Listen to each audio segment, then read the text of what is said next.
Welcome to Bleav in Colts, where Lawrence Owen and DeQuell Jackson brings you everything about the shoe.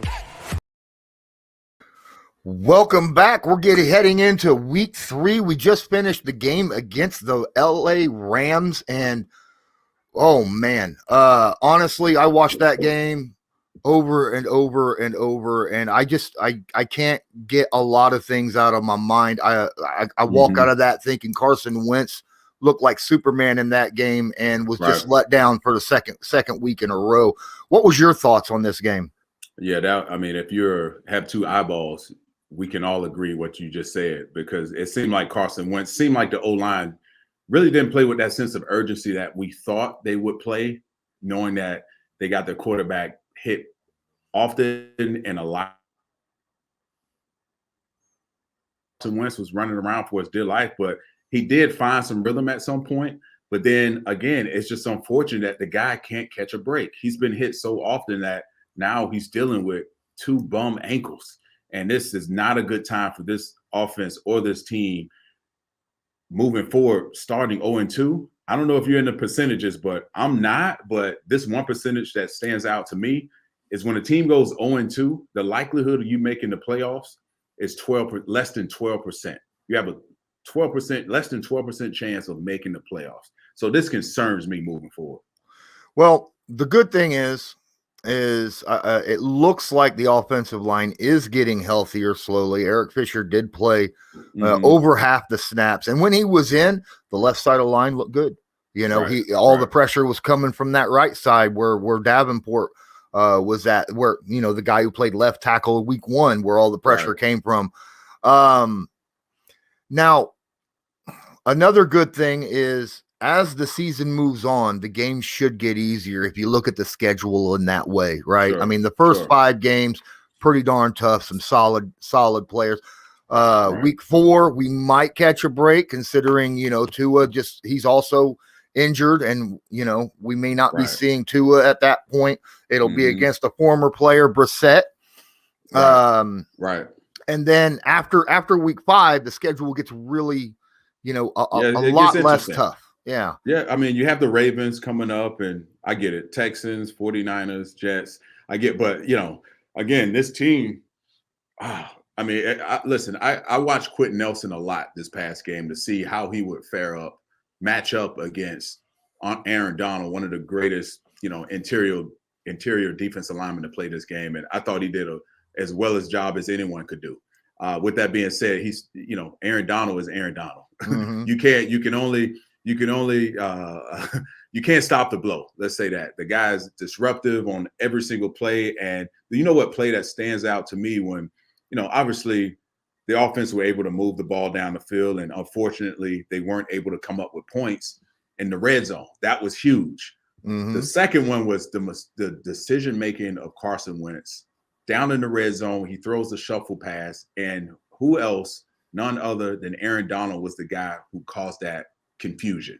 And it's just like, man, we cannot catch a break at this point. And say what you want, the LA Rams is a really good football team, despite all the injury setbacks and the rest Carson Wentz was playing under. They still had a chance towards the end, if Carson Wentz is healthy and, you know, not playing on 2 bum ankles. Exactly. I mean, Carson just, you know, on that drive, the drive that, you know, the very last play that he had got him into position to tie the ball game, right? After watching that game, and I'm sure you watched the full game part where, you know, they're showing him on the sideline. He's walking around testing his ankles. You know, you see him shaking his head while he's walking around, but he's avoiding people, walking around people on the sideline. And there's people out there, ex-professionals, guys like Keyshawn Johnson, out there talking about how if you could walk, you can play, right? And he was calling him soft, saying that he should have been out there playing quarterback, even if it was just a rolled ankle. He's, you know, talking about, well, Derek Carr was out there with a rolled ankle and he was playing. And he's the biggest fan of Derek Carr right now. I mean, listen, I get it. Keyshawn is very high on Keyshawn Johnson is very high on Derek Carr. And I heard him spew this madness that he's a top 5 quarterback right now. Listen, in 2 weeks, Derek Carr, he's playing better than expected for obvious reasons. But you mentioned Keyshawn questioning the toughness of Carson Wentz. That's absurd. Listen, there's not many guys that can stand behind a pocket this year after year in Philly and be under duress like this guy has been and still able to make throws. He got hit like no other last week, and he was still able to complete one of the longest completions of the year after Aaron Donald or whoever it was in his face knocked him down as he threw the ball. So he's one of the toughest quarterbacks, one of the toughest players that I've seen. Now, I don't know what Keyshawn was getting at, challenging or questioning the toughness of Carson Wentz. That's absurd. That is absurd. The guy was hobbled, and if you're a quarterback, you need your ankles. You need to be able to plant and listen, we don't need, for as athletic as Carson Wentz is behind the problems and the issues the O-line has had, he doesn't need to be hobbled. We're just asking for more trouble. We're asking for him not to be available for the future. And as you talked about, the season kind of lets up at some point, and we need to win the games that we're supposed to win. Absolutely. I used to play sports, as a lot of people have, and I played multiple sports. I love basketball, football, baseball, all that stuff. And I rolled my ankle twice in like a couple days. The first time I planted, rolled my ankle. They said, okay, you need to stay off of it for a couple weeks. And I was like, I can't. I got a basketball game coming up. And then I go play basketball, go up for a rebound, come down on another dude's foot on that ankle, right? And the bleachers could hear the pop. And high ankle sprains are nothing to sneeze at. Right. Because, I think they're worse. I think they're worse than the traditional ankle sprain, the low ankle sprain. Exactly. See, I had that high ankle sprain, and the second time it bruised black and blue all the way up, halfway up my calf. Right. And I had to go see a specialist on it. And the specialist said, now you're off your foot for 6 weeks. And because if you do it again, you could be in a wheelchair for the rest of your life, you know? And I'm like, over a sprain? And he's like, seriously, they did the MRIs and everything. And they were like, you ripped all those ligaments, there's nothing holding it together right now. So, I'm out there, and so I understand it's not just the pain. You got to think about your future as well. He could have that sucker taped up.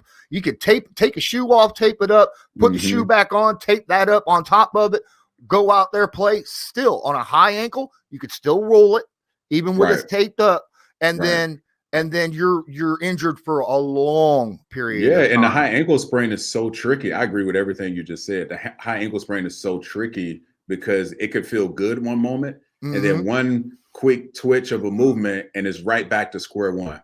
And this team doesn't need that. This team, like you mentioned, we need to focus on the future and the health of Carson Wentz. And if we can, we don't know if he's going to be available moving forward. My honest opinion is I highly doubt it. I highly doubt that man plays a game this upcoming weekend, because 2 bum ankles, I've never experienced that ever, Lawrence. Not two at the same time. So if it's high ankle sprain, low ankle sprain, is all of them, they're tough to deal with. And you have to rest is the only option for you to get better. That's it. And unfortunately, he may not be available for us moving forward. Well, you talked about it, and they're going through the MRIs. We'll probably hear something about it probably tomorrow. Well, today when I upload this, because I'll be surprised. I'll be surprised if he plays. And he's a tough guy, but it's a balance of being tough and being smart and taking care of your body. Yeah. So moving on to this Sunday's game against the Tennessee Titans. And Derrick Henry, who had himself a second half, I'll tell you what, I watched that game. Oh my goodness! And not to mention, Ryan Tannehill is playing some of the best football any quarterback can play right now. We just got done with the Rams, and we were talking about how good the Rams are. The Titans, week 1 did not look that good. Week 2 they destroyed the team that destroyed the Colts week 1. Right. And So they're walking, they're walking into next week with a lot of confidence. They beat a really good football team, a really playoff caliber football team.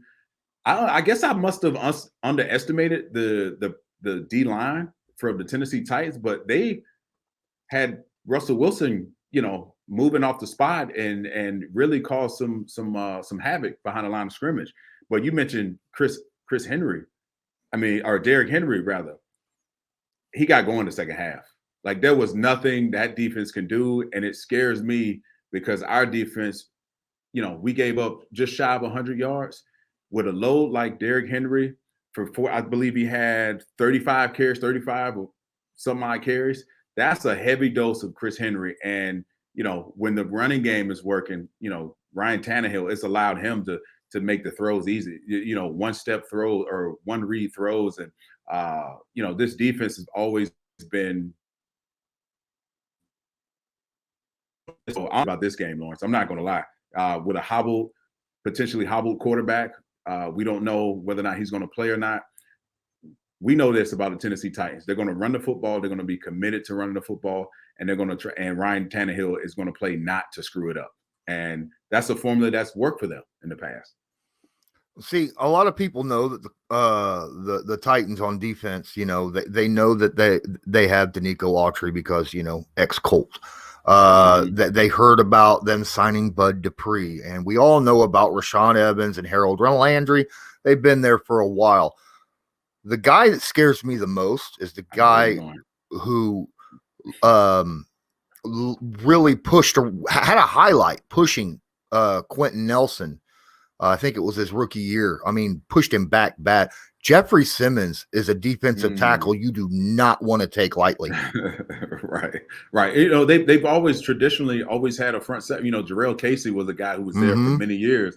He caused havoc. He was like a bigger version of Aaron Donald. So they've always found a way to find these guys, find these gems to be able to play the D-line position the way it's supposed to be played, the way you want it to be played. But I'm worried about the back end of our defense. And you got guys like Julio Jones that just, that he had a breakout year or breakout game last week.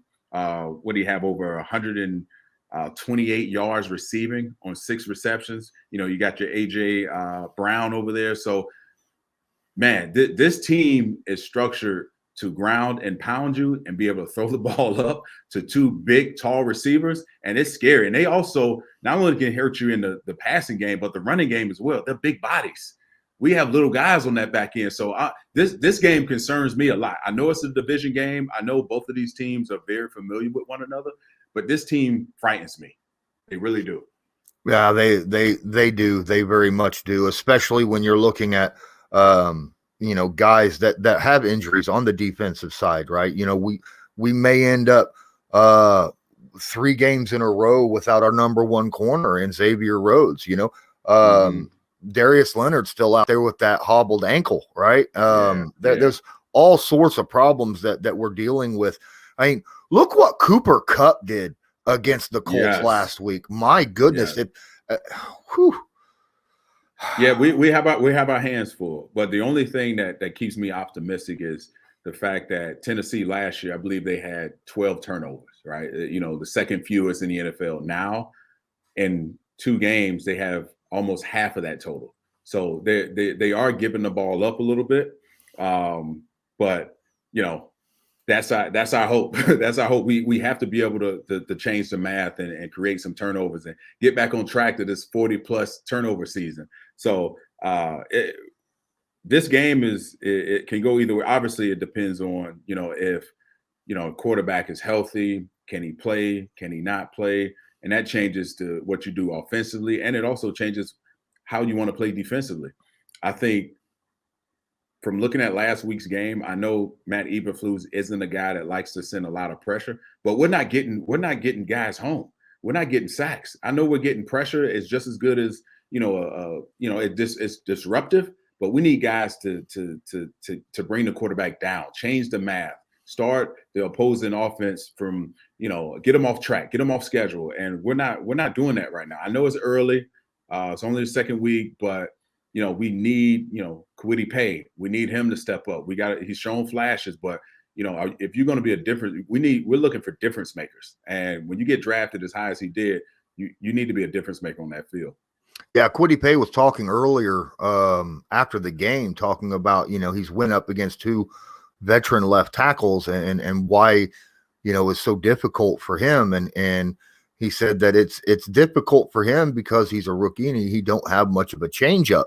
And these guys are really good at handling his initial moves. Right. And he said what that helped him in was to more focus on the run defense, rather than focusing so much on the pass defense. But to your point, we need him to be a that pass rush guy. Right. They didn't draft you to stop the run. Hell, man, you can stop the run. We put on pass big enough. We can do that. We need you to change the math. We need you to be a difference maker. Have you heard of a guy named Robert Mathis? Have you heard of a guy named Dwight Freeney? Those guys changed the math when they played for the Indianapolis Colts. They're looking for you to do the same, brother. I know he's young. I know it's going to take some time. But if I were in that locker room, Lawrence, and if I heard that press conference, and if I heard Kwity Paye speak like that, I would tell him, listen, from here on out, for the duration of this season, every left tackle, every tackle, most of the interior offensive linemen are going to have more experience than you.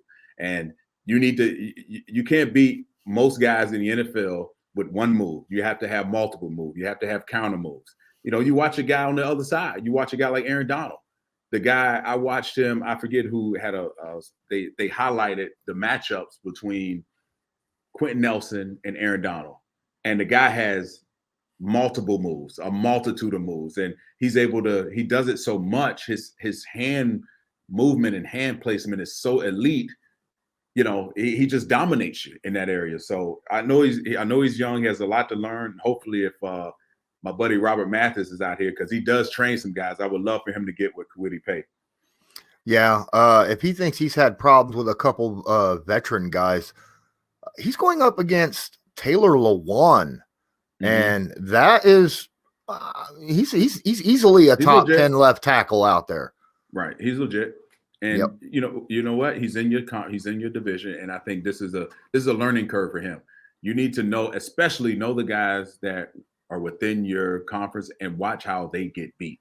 And it's a copycat league. I know you've heard that saying a long time. It's a copycat league, and it's no different than how a guy gets beat off a route, how a guy gets beat on a sack.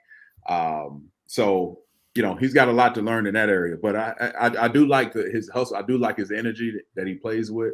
I do like all of that. He made some really good plays last week. But this team has to get healthy, man. This is not the way to start a season off. You have to get healthy because you have a long way to go. And if they're going to have any chance of winning this game, you got to play mistake-free football. You're going to have to, and you got to the defensive unit has to take a step up. I don't expect teams to come out, units to come out and be dominant from the beginning, but just show flashes. And to me, it seems like they've been absorbing the blow as opposed to being the initiator on defense rather. And this team, I want them to find their identity, and it starts by beating a very good opponent. And it could start this week if all things the football guys bless this organization, but they have their work cut out for sure. So coming into this game, obviously you don't want Derrick Henry carrying the ball 35 times. If he does, most likely that is a loss. All right. No. So do you believe in run blitzing? Oh, no doubt about it. That's when, so on first and second down, that's typically where, if a blitz is going to be called, the interior linebackers, that's your moment.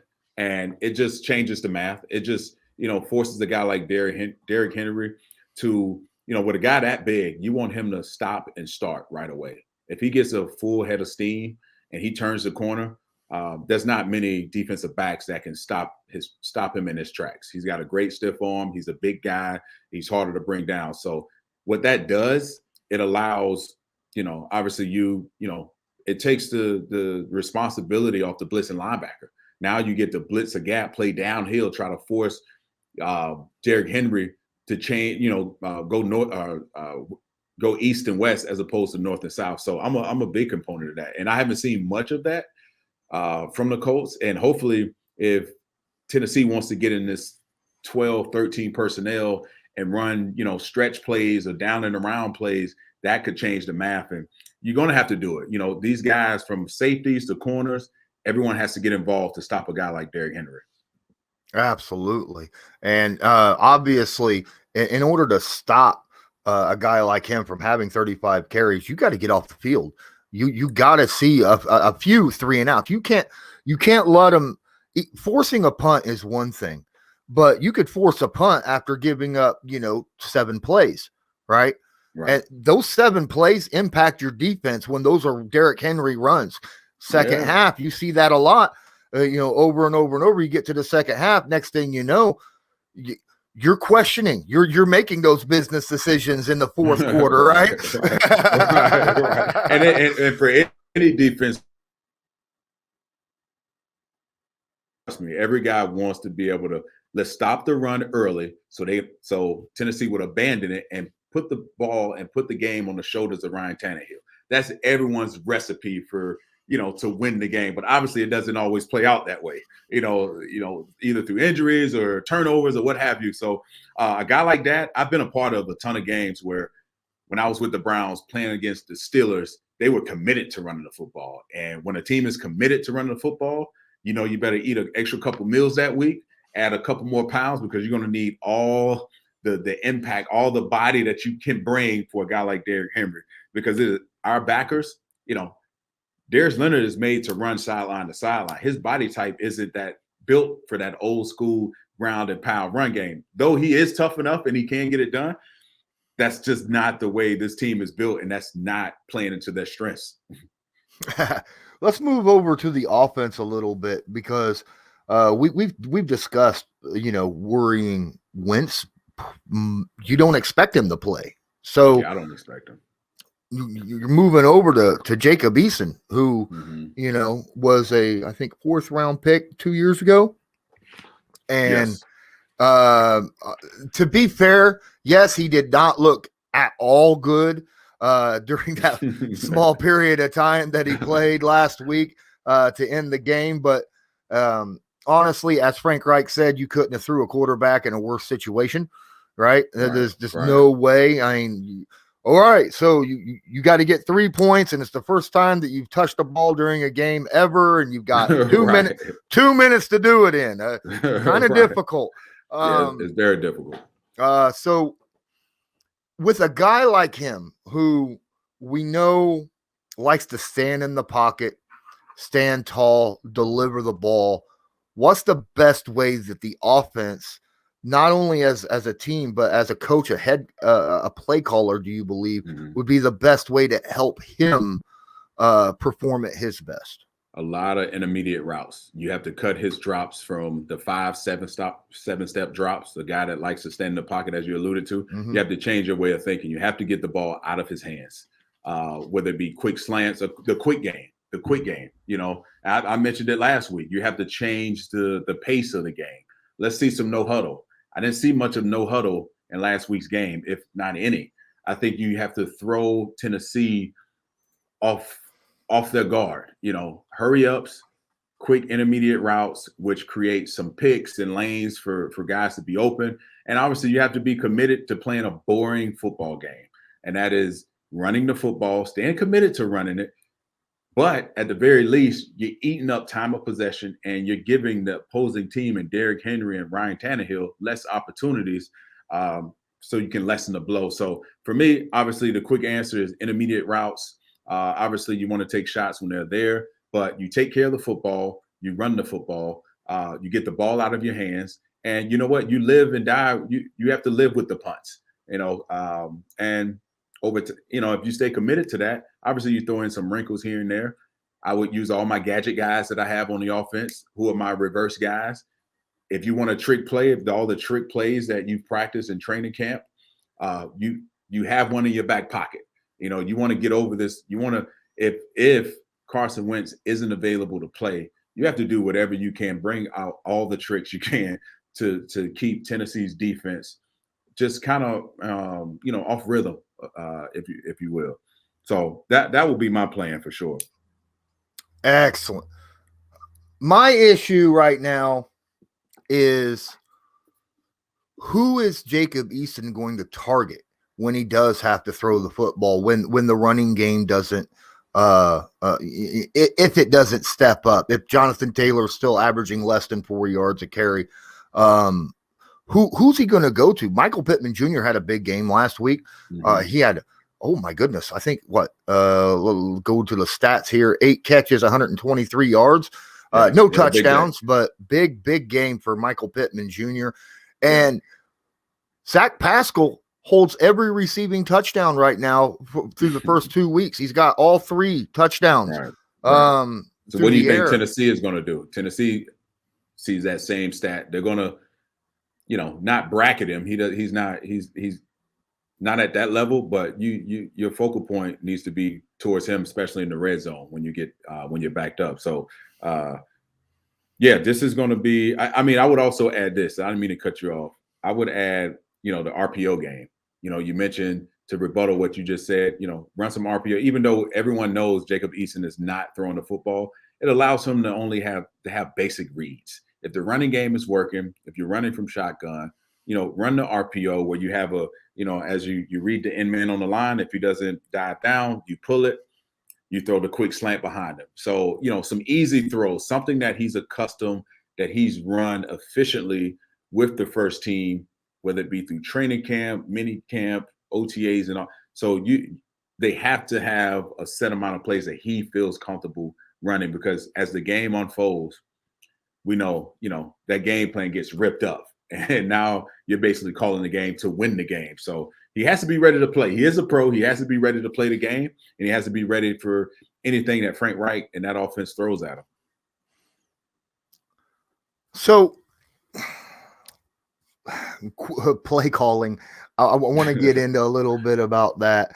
Red zone, the Colts have to be so much better in the red zone it's than what we've seen. You run the ball 3 times, and then you get sacked on the fourth down. Frank Reich stated that he thought about, on the very first and goal at the inches line, running a quarterback sneak rather than a run. Honestly, you don't see that very often from the Colts. You especially down at the goal line. That might have actually caught them off guard a little bit. It would have. You have to be able to. So who majored in doing that? I've been on the bad side of things is Tom Brady when he was with the Patriots. If they had a big game, they had already practiced it and rehearsed it many a times. You have a big game. If you end up on a 1-inch line, you hurry everyone up and you just call a sneak, because guess what? The defense, they're looking to get calls. They're subbing, getting the personnel, goal line personnel, because you were probably in sub defense. It works every time. Now, if you do that, I agree with it. If you just say you're just going to run a quarterback sneak in front of, last week, Aaron Donald and company, I don't think that was the best, with your quarterback already being exposed and hit and beat up. I don't think that would have been the wise move, but such is life. So what you're saying is, in situations like that, they need to practice this through the week. Oh yeah. And be prepared for it. So I've always admired. I'm sorry, I didn't mean to cut you off. No, I was just saying, instead of huddling to do it, the coach just yells, whatever code it is for that, go, or whatnot, and then he knows. Give it to the quarterback. The quarterback is, he knows where the ball is on, down the distance. If it's on the 1, you practice with those guys. Hell, I did it in high school. I played quarterback in high school, and if we had a 2nd and 9, hell, everyone knew. Get on the ball, who's ever on the ball, get on the ball. And I would, it was a quarterback center exchange. It's something that, if you go back to some of those earlier Patriots days when Tom Brady was there, he did a lot of it. And it didn't have to be in goal line. It was 3rd and short, or whatever the case may be. And, you need 1 yard. It's a very difficult play to defend. because you're going to get the benefit of the doubt on the goal line because you have two, umpires on the side here. So, and then you're able to, offensive linemen are able to push the pile a bit. So I don't know. I mean, it was a bad outing from the offensive, output for running the ball 3 times and then giving up a sack on 4th down. You don't have any points. You give up points, so they have to find a way to fix that because their scoring or offense is not you're not going to win many football games when you can't score from 5 yards out. You're not going to do it. Yeah. What are your thoughts on using trick plays down inside the 5-yard line as well, like the shuffle pass that everybody knows? It's a great play. That play, I've been burned on that play every time it's been run against me. It works. I just think it was a bad decision by Carson Wentz. He didn't see the field. He threw to an area which it was a blind throw. It was a blind throw. And if you're him, you just throw it to the ground. Live to see another day, as opposed to just flipping it out there. Just a call guy that's supposed to be that has to step up when you're down, 0-1, and he just added to the misery that the Colts are living through right now.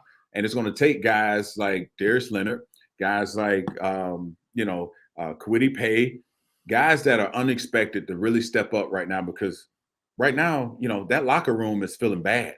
I could tell you, I it's like I'm reliving it all over again from my days in with the Browns. When you're 0-2 in the NFL locker room, the day is shitty. Like every day is shitty. You haven't won a game since last year, and you put in all these man hours and energy watching film, getting massage, and doing all these things to get your body prepared to play, and you have no results. The fans want to see it. The players want to get a win. The coaches want to live through it. So, yeah, they have a lot of things to correct that have me to hit the caution button.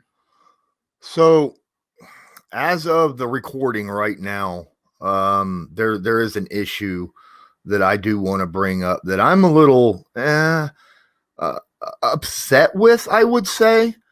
Now, I think that Chris Ballard and Frank Reich are very generally open people, and will discuss things that I just didn't expect. Like he was asked in a press conference what he thought Jacob Eason has improved the most. And he got very detailed in saying, he's diagnosing, blitz packages and coverages and stuff like that, and getting people in the position to make plays a whole lot better than what he was 3 weeks ago, that kind of stuff, which surprised me because I felt like that's too much information to share to media. But yeah, it's been a week and a half and we still don't know what Braden Smith's actual injury is. And he was specifically asked about it. And he says, I ain't telling you. Right. And that makes me wonder. Week and a half in, they got to know something, right? Yeah, they know. They definitely know. They don't want to. That's the biggest no-no in an NFL locker room. We don't talk about each other's injuries. And whether you're the GM, the head coach, or whoever is asked that question within that building, you do not talk about injuries. But this is a little odd. This is a little strange. Over a week's time, though, I know those guys in that training room. They work tirelessly, and they're really good at what they do. And the fact that they don't want to tell us probably makes me believe, here's the thing. If I'm playing against a Braden Smith and I know what your injury is, now I played the game with a gentleman's respect. There's a great likelihood that, if I'm a guy that plays D-line, if you're injured, it's a likelihood that I'm going to make sure I tap that area where you're that's bothering you. So I didn't see the press conference. I don't know how he handled it, what his tone was, but I understand why he's being kind of secretive about it, because you don't want to put your player out there on the limb. It's like, okay, hey, if I'm a quarterback or running back, hey, my hands are screwed up. So as a linebacker, I'm walking back to the huddle after a play and I see your finger, I may step on it or two. It's like you want to avoid all of that or punch at it when you're trying to tackle them, stuff like that. Yeah. So I get the theory of it, but you're right. For him to go so in detailed about Jacob Eason and then kind of backtrack when you talk about someone's injury, I see both sides of it. Well, it's like the Carson Wentz thing. As soon as over the weekend, it was a lot of speculation when it happened, and then they came out and they straight up, it's a bone, it's in a spot, right. Blah blah blah. They got very detailed about it, and then next thing you know, Braden Smith has a foot injury, and it's a week and a half in, and they're just, we're not telling you what the injury is, or a timeline or anything, and it's got me worried. It's making me think that Braden might be a lot more hurt than what they might be giving on. Sure. And that probably would explain, the play of recent. His play hasn't been up to par as we would hope. But I remember a guy that wore the number 12, and he played quarterback for the Indianapolis Colts. And he was in the training room a lot. And his name was Andrew Luck. And when I tell you I was in the training room as much as anyone else, just prehabbing and taking care of my body, that guy was in there twice as much as I was. And I never knew why he was in the training room. He didn't talk about it. The trainers didn't talk about it. It was the most taboo issue ever, and you appreciate that as a player. But the Colts, they don't play about, they don't want to give anyone, for the front office, as well as they look at it as giving the opponent an advantage, and they want to avoid any conversation about potentially giving the opponent the advantage. So it's an old tactic that that still lives throughout the National Football League to this day. All right, well, I'm a little bit easier on that now, that you're explaining that you just don't want to give. These are press conferences. And yes, he's telling it to Colts people, but it's going to be out there and everybody's going to see it, right? Oh, I would watch it as a player. I would watch when I was playing, I would watch coaches, talk about it, look at the injury reports to see who I was playing, to see if anyone had a nagging injury, because players hate to be on the injury list because now the whole world knows. Now your opponent knows. And, once you're hobbled, we all know it's playing the game. When you're hobbled, that just doesn't go away. You play a contact sport, you're going to deal with that for the entire season. So there is something to it, but as a player, I can understand why they chose to go that route. All right, player, I should say. Yeah. Well, I mean, player still. I know you're not playing right now, but you were a player and you were good at your job. So this is, information you're giving us is absolutely fantastic because it helps me see inside of what it's like to be a player. I got a question. You was talking about teams not wanting to give out information, players not wanting to give out information about injuries. How often, and I know this is probably an incredibly taboo question, so if you can't answer it, that's fine. How often do players actually have injuries and don't make the list? Oh, yeah. I mean, a lot of times it depends on this. That's a really good question because there's like two parts to that question. One, guys don't want to be on the injury list because depending on where you are from a contract standpoint, you don't want to end up when you go to contract negotiations and the team is trying to negotiate on their behalf, and obviously the player's representation is trying to negotiate on their behalf. Now it becomes down, is this player available for us? Is this player always in the tub?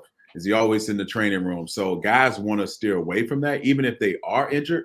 And when guys are in the training room, that means there's something seriously wrong because every guy that I've ever played with, you want to avoid it. The other part to that is, frankly, this may be a little like shallow, but you don't want to wake up in the fucking morning. Like if you're on the injury report, that means you have to wake up, you have to be at the training room at 6 a.m. So wherever you live, you're getting up at 4:35, and guys just don't want to do it. You much rather be injured and deal with it your way than get up early in the morning to take away an hour of sleep. So there's so many different factors that goes into that. And if a guy, Guys avoided it at all costs. I avoided it at all costs. If the trainer saw me, they knew, okay, I've done whatever I could for my body, and it's their turn. It's like I've dealt with it for a few weeks. And I remember with the Colts, I had a deep thigh bruise, Lawrence. And when I tell you, I wouldn't wish this on my worst enemy. This thigh bruise, I played a linebacker. I'm position. I'm always falling and tackling people to the ground. And it just would not go away, to the point I wouldn't practice all week. I would only practice on a Friday.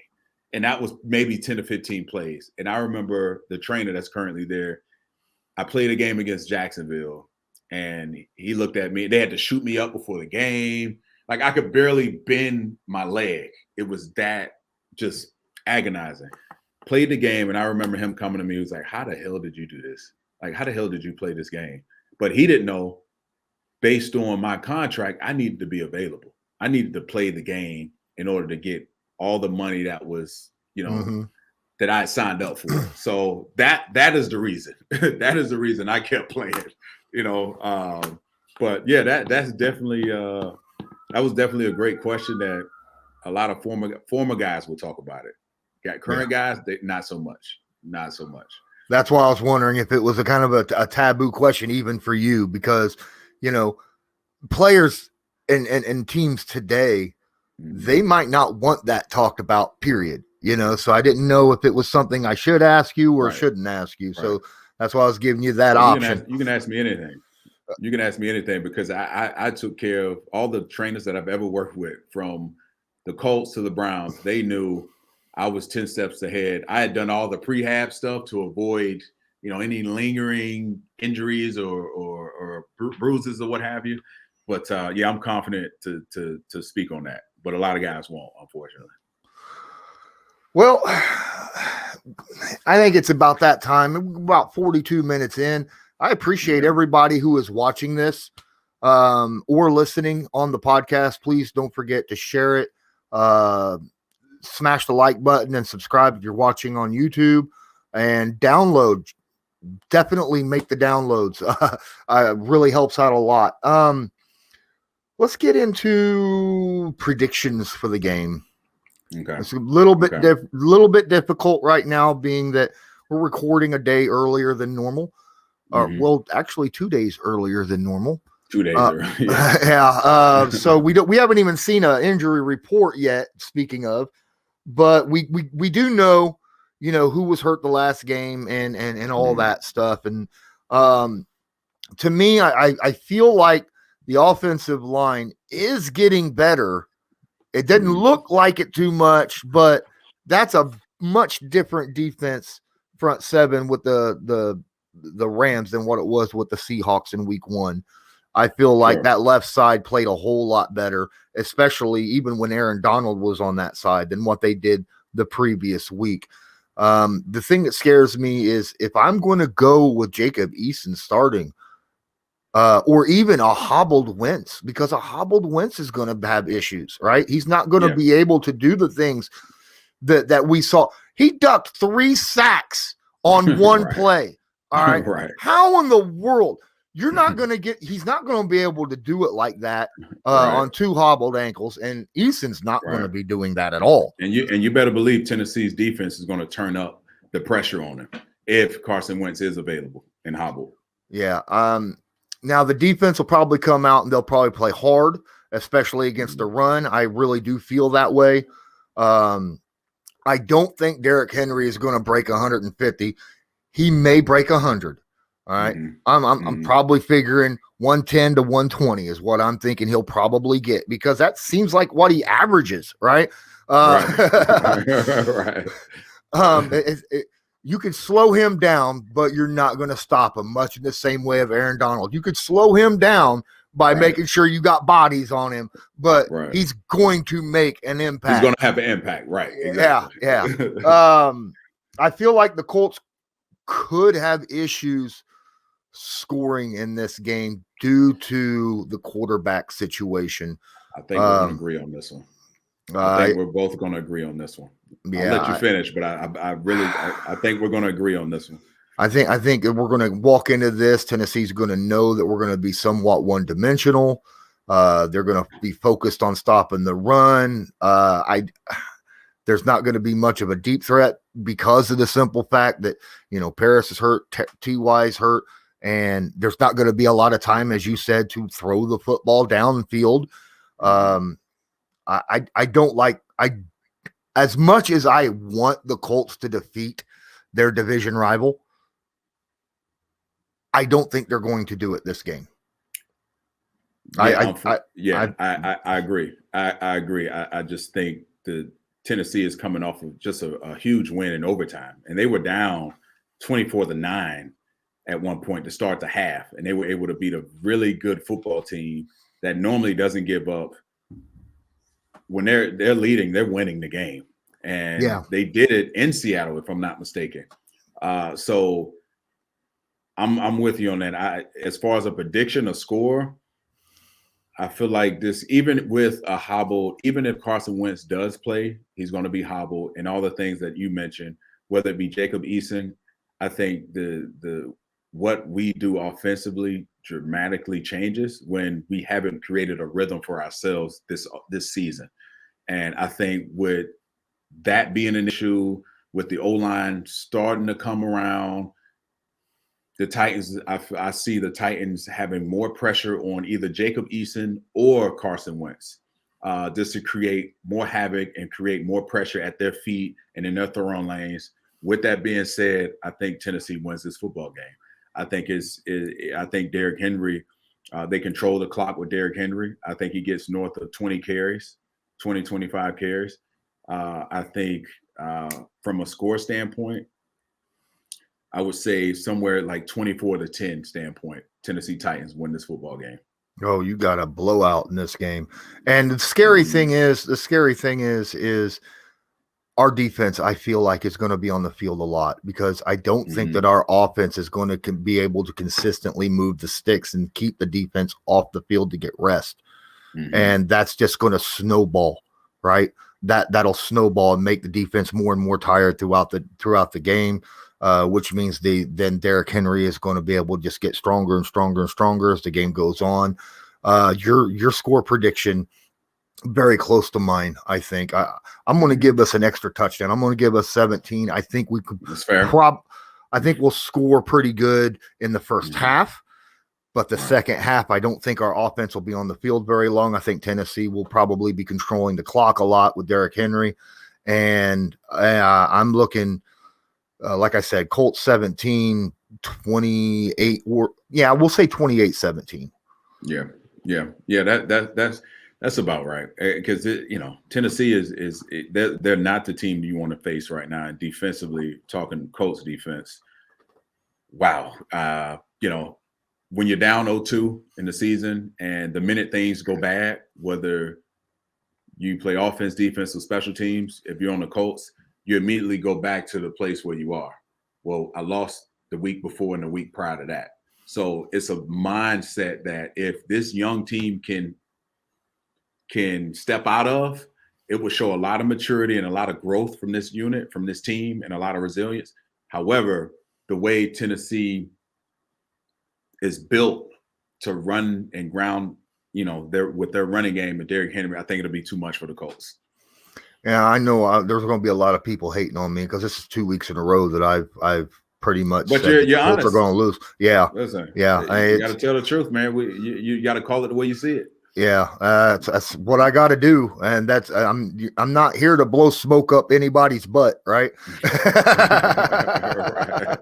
As much as a fan of I am of Indianapolis, I have to look at it reasonably and know the odds of us winning this game are looking more and more bleak as time moves on because of the injuries, that has just been piling on. So. Yeah. I agree. Hopefully Indianapolis will start to get a little bit more healthy as the weeks go on, and we can start changing, at least me, my outcomes of these games, because I am tired of saying lose. The only people that really feel like they have a chance are the guys in that locker room. Mm-hmm. They're going to have to believe it, and they're going to have to do more than believe. They're going to have to go out there and prove it and show up when it counts the most, period. Absolutely. Well, thanks for spending this 50 minutes again with me this week. Hey, good luck, or have fun, I should say, this weekend in Cleveland. Some specials happen with you. Why don't you tell the guys, everybody, what your weekend consists of? Yeah, so the Cleveland Browns, I'm being inducted to this year's class of Browns legends. Myself, Josh Cribbs, a guy named Webster Slaughter, and a guy named Bill Nelson. And so it's going to be a huge weekend. We get to play some golf. There's an event. There's a dinner. I think we may actually get jackets, like pretend Hall of Fame-ish vibe. So I'm looking forward to that. I get to bring my family out there. My son's never seen me play. He's only 2. So it'll be good to have him be in that environment. And it should be good. And my buddy Josh Cribbs, he's jumping on the podcast tomorrow. We're doing a live show tomorrow at 5 to talk about, him being an undrafted free agent to him being on the ballot the last 2 consecutive years for the Hall of Fame. He's had that type of career. So it's going to be fun. Tomorrow is going to be fun this weekend. And I get to see some old teammates of mine, and hopefully Cleveland come out with a victory. Go check out that podcast live at 5 tomorrow. Athletes Unplugged. Yes, right? At Athletes Unplugged. The link will be in the bio. If you go follow us right now, I've done it'll be a lot of fun. Please go check it out, Athletes Unplugged. All right. Well, that's it for today's episode of Bleav in Colts. Appreciate each and every one of you. And, man, I really hope you win. I don't expect it, but I'm hoping for it. Until next time. Yeah, they can pull this off. Yeah, right? And if they can win, I'll be pleasantly surprised. Until next time, I'm Lawrence Owen. That's DeQuell Jackson. Go Colts. Go Colts. Have a good one.